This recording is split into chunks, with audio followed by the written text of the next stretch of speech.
धीरे धीरे तरुण गोगोई गवर्नमेंट में हिमंता बिस्वा शर्मा सभी जरूरी चीजों को हैंडल करने लगते हैं।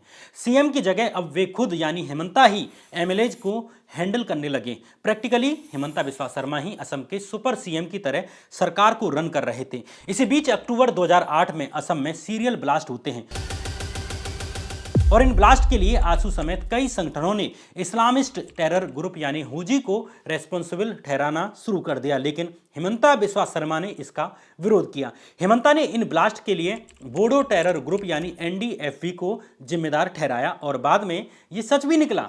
तरुण गोगोई की कांग्रेस सरकार में मंत्री बनने के बाद हिमंता पर कई घोटालों में आरोप लगने लगे। साल 2009 में नॉर्थ कछार हिल्स ऑटोनमस काउंसिल यानी एनसीएचसी में हुए 1000 करोड़ रुपए के टेरर फंडिंग स्कैम में भी हिमंता बिस्वा शर्मा का नाम उछला। इस स्कैम में आरोप लगा कि पॉलिटिशियंस, ब्यूरोक्रेट्स और मिलिटेंट्स के नेक्सस ने सरकारी पैसे को हवाला के जरिए मिलिटेंट ग्रुप डेमा हालम दाहो गाह यानी डीएचडी-जे ग्रुप को डाइवर्ट किया है। जांच एजेंसी एनआईए ने अपनी चार्जशीट में दावा किया कि साल 2006 से 2009 के बीच स्कूली बच्चों, विकलांगों और अन्य सरकारी वेलफेयर स्कीम्स के लिए जो पैसा एनसीएचसी के पास आया, उन पैसों को हवाला के जरिए डीएचडी-जे ग्रुप को भेज दिया गया, जिसने इन पैसों से हथियार खरीदे और इन हथियारों का इस्तेमाल भारत के खिलाफ युद्ध छेड़ने और आम लोगों और सिक्योरिटी फोर्सेज पर हमला करने के लिए किया। जिन सरकारी डिपार्टमेंट के पैसे का हेरफेर हुआ उसमें हेल्थ डिपार्टमेंट भी शामिल था। उस समय हिमंता बिस्वा शर्मा हेल्थ मिनिस्टर थे। हालांकि तत्कालीन कांग्रेस सरकार के दबाव के कारण एनआईए और सीबीआई ने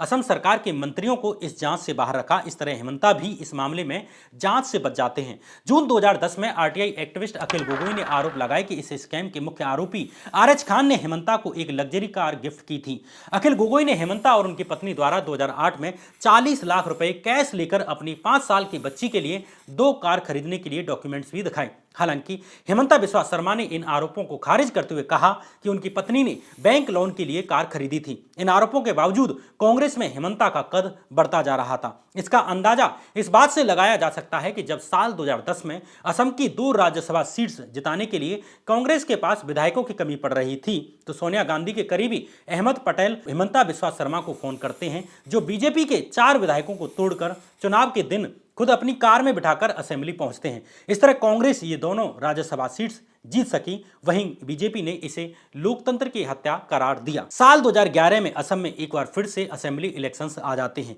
इस बार कांग्रेस ने हिमंता बिस्वा शर्मा को असम चुनावों के लिए इंचार्ज बनाकर बड़ी रेस्पॉन्सिबिलिटी दे दी। इन चुनावों में कांग्रेस को 126 में से 78 सीट्स आती हैं और तरुण गोगोई एक बार फिर से असम के सीएम बन जाते हैं।